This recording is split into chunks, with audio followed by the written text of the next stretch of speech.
기다리고 머무는 것, 이게 무슨 선교 역사에서 기록되어야 될 만한 어떤 동사인가?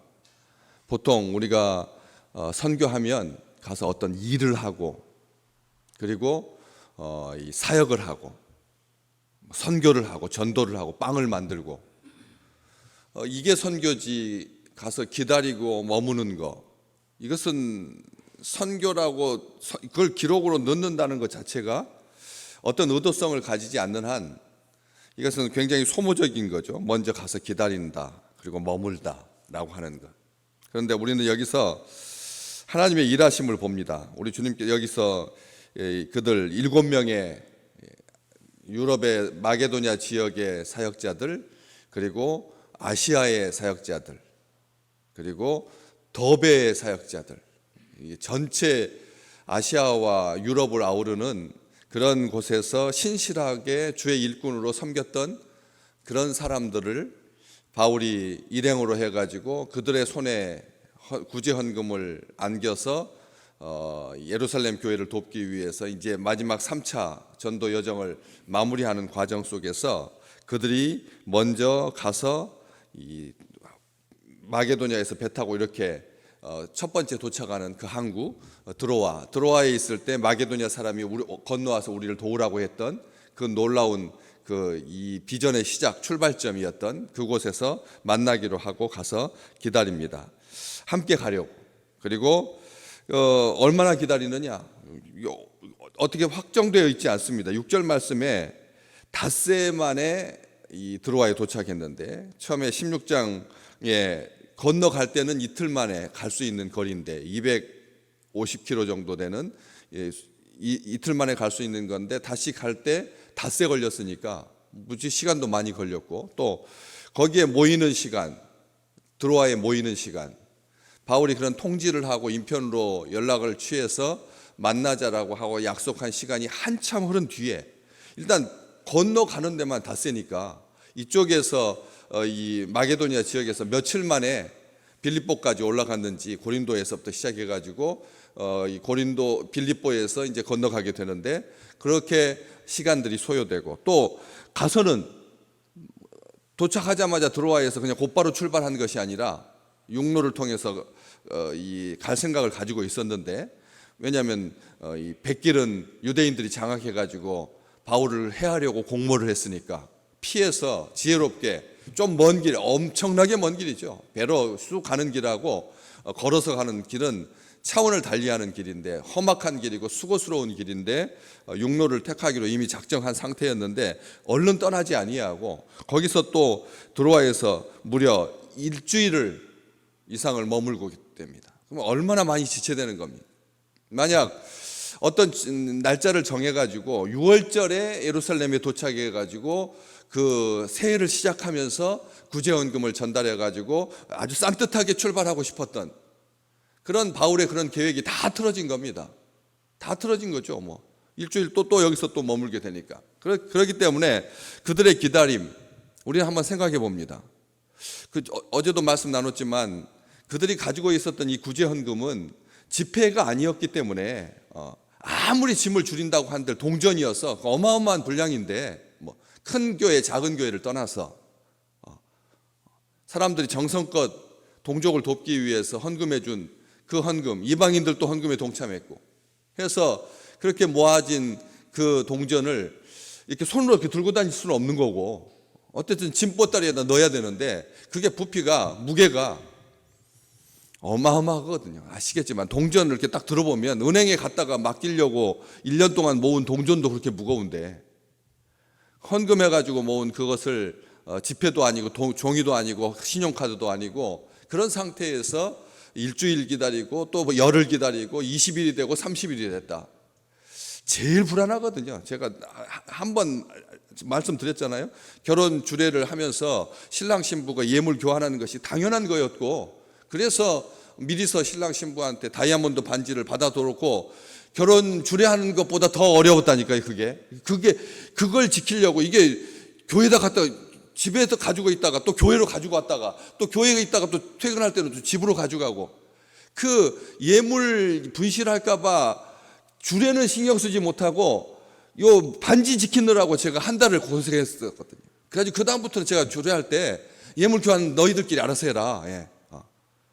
나는 말씀만 준비하겠다. 나는 축복하겠다. 그렇게 했던 것을 제가 기억하거든요. 그렇기 때문에 하나님의 돈인데 이 신실한 주의 종들이 이 물질을 가지고 한참을 기다려야 하는 불안과 초조함에 떨면서 버텨냈을까 한번 생각해 봅니다. 그들의 기다림이 어땠을까? 마냥 할 일 없이 아니면 조바심으로 기다렸을까? 생각 없이 무작정 기다렸을까?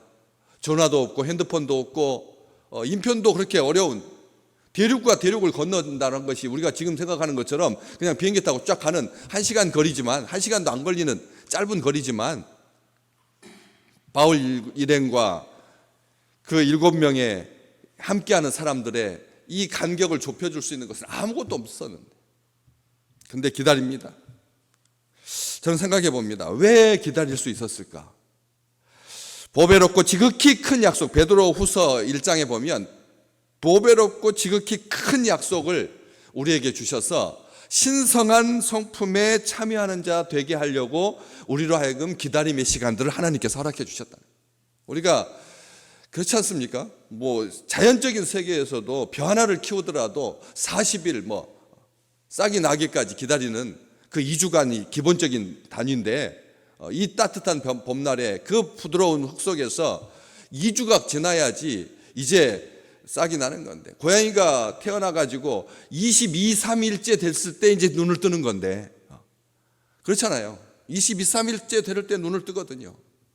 그런데 우리는 조바심으로 모든 일을 대하지 않는가?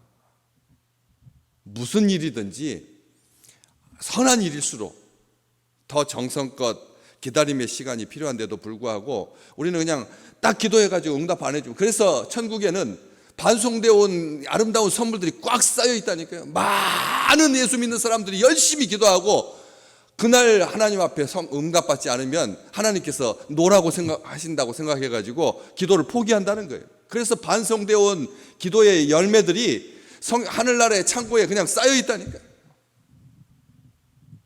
우리는 여기서 그 기다림의 생산적인 생명적인 그런 부분을 보게 됩니다. 특별하게 어디서 그걸 확인할 수 있느냐면 6절 말씀에 무교절 후에 빌립보에서 배로 떠났다. 무교절 후에 빌립보에서 배를 떠났다. 이게 얼마나 보배로운 약속을 가지고 지극히 큰 약속을 믿고 하나님께서 우리에게 주신 그 구원의 소망을 가지고 신성한 성품에 거룩한 성품에 이게 기다림이라고 하는 게 심지어 신성한 성품이라고 말할 정도로 기다림이라고 하는 것은 하나님께서 가지고 계신 성품 중 하나입니다. 우리 주님께서 기다려 주시지 않으셨다면 이 세상에 어떤 예수쟁이가 있겠습니까? 우리 주님께서 기다리신 거죠. 끝까지 기다려 주신 거죠.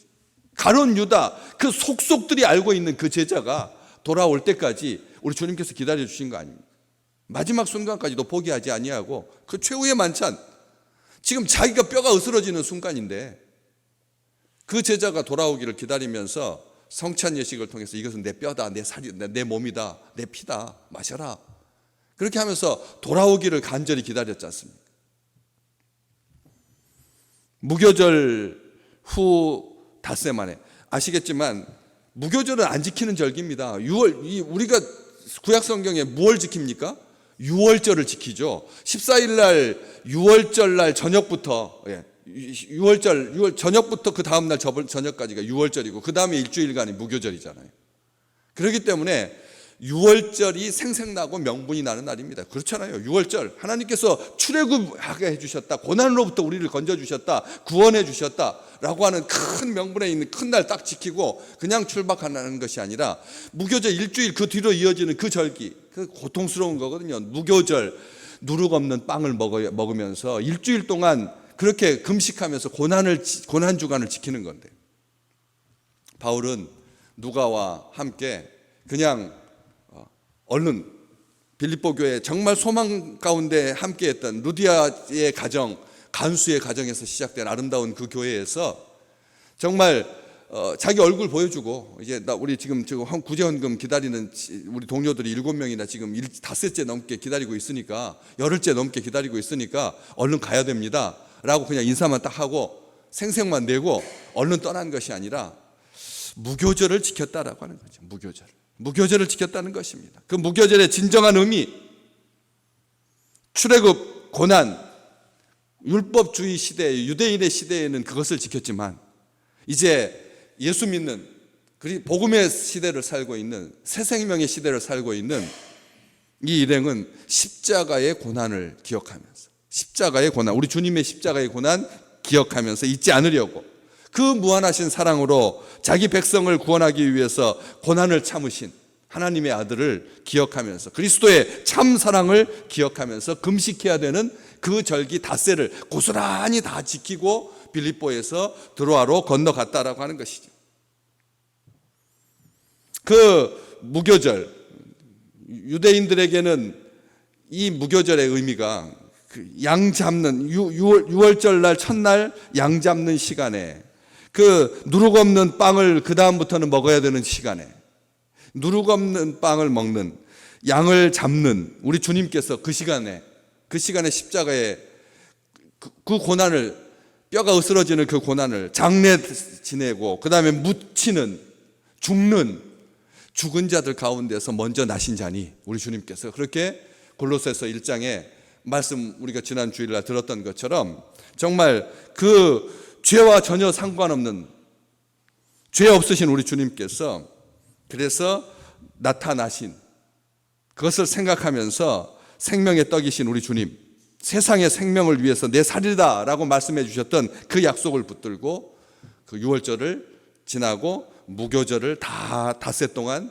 일주일 동안 다 보낸 다음에 이제 떠나게 된다는 것이죠. 믿음의 제자들을 더욱더 굳게 세우는 게 뭡니까? 어떤 교회가 하나님 앞에서 행복한 게 뭡니까?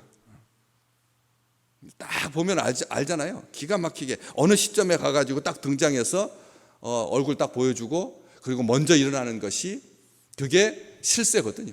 실세입니다. 다른 사람들 다 앉아있고, 그리고 그 중심이 되는 사람은 딱 제 시간에 딱 나타나가지고 딱 손 흔들고 그리고 먼저 자리를 뜨는 것이, 이게 세상에 자기를 드러내려고 하는 그런 욕망이고, 그게 실상인데 바울은 그렇게 하지 않았다는 것이죠.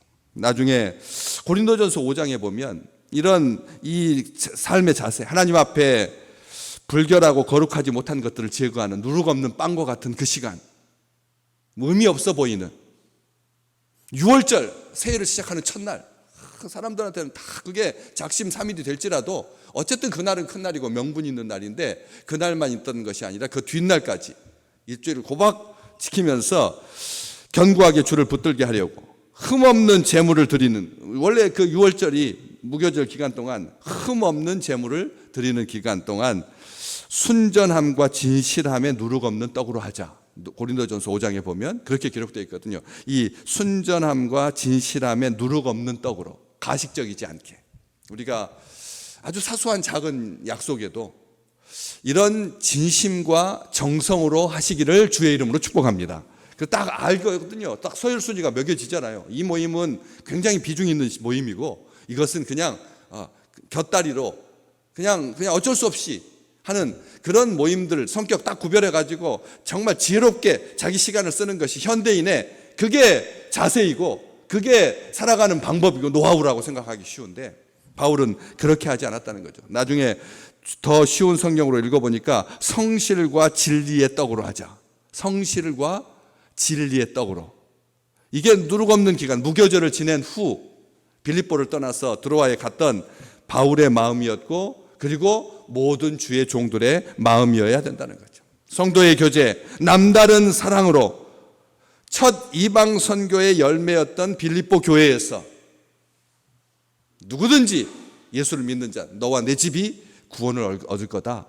예수 믿으면 너와 네 집이 구원 얻는다 라고 시작되었던 그 아름다운 교회에서 복음과 함께했던 그 믿음의 동지들과 함께 너희 속에 착한 일을 시작하신 이가 예수 그리스도의 날까지 이루실 줄 내가 확신한다 라고 하는 그 빌립보서의 그 정신을 가지고 닷새를 함께 있었던 것처럼 우리가 어느 순간 짧든지 길든지 아니면 매우 중요시하게 여겨지든지 아니면 밥 반찬을 만드는 우리가 생각할 때 선교하고 막 하는 교회를 건축하고 하는 일에 비해서 오늘 탈북 청소년들한테 오늘 점심 한 끼 대접하기 위해서 우리가 시간을 내어 가지고 모이는 거 이게 하나님께서 얼마나 귀하게 여기시는지 똑같이 하나님 앞에 감격하는 하나님의 평강과 하나님의 축복이 하나님의 의가 우리의 자그만 아무것도 아닌 것처럼 보이는 비중이 좀 떨어지는 것처럼 보이는 창립기념주일은 아니어도 누룩 없는 빵을 먹는 그 고난의 시간까지도 하나님께서 귀하게 연락하셨던 것처럼 오늘의 우리의 모든 행위가 하나님 앞에 기쁨이 되고 자랑이 되고 다 함께 일어나서 나와 함께 가자. 비는 그쳤고 봄이 되어서 뻐국새가 우는 이 아름다운 계절에 정말 중국인들 요즘 옛날에는 그냥 북한에 있는 자기 자녀 데려온 것이 아니라 요즘은 아시잖아요. 북한에 가가지고 인신매매 당해가지고 성폭행 당해가지고 난 아이들 지금 와 있는 대부분의 아이들이 그 중국 사람들한테서 거기서 태어난 아이들이라니까. 불쌍한 정말 하나님께서 한 세대를 구원하기 위해서 그들을 사용해 주시다라고 간절한 마음으로 그렇게 따뜻한 국과 밥 선생님들하고 아이들의 음식 메뉴가 다르다고요. 세대가 다른 것으로 끝나는 것이 아니라 선호하는 음식 거기서 온 아이들은 다 고기 종류를 좋아하고 선생님들은 나물 반찬에 그걸 좋아하고 그 사이에서 교회가 음식을 준비해서 상차림을 한다라고 하는 게 얼마나 신경 쓰이는 일이겠습니까? 그런데도 우리 여전도회에서 다 같이 함께 마음을 모아가지고 오늘 가는 이 사역에 하나님께서 함께 하시는 것처럼 오늘 이 성도의 아름다운 남다른 아주 특별한 의미를 가졌던 그 빌립보 교회에서 닷새를 고스란히 다 보내고 그렇게 그 또 다음 여정을 밟아갔던 것처럼 하나님께서 오늘 우리와 함께 계시고 하나님의 약속이 풍성한 귀한 날 되시기를 주의 이름으로 축복합니다.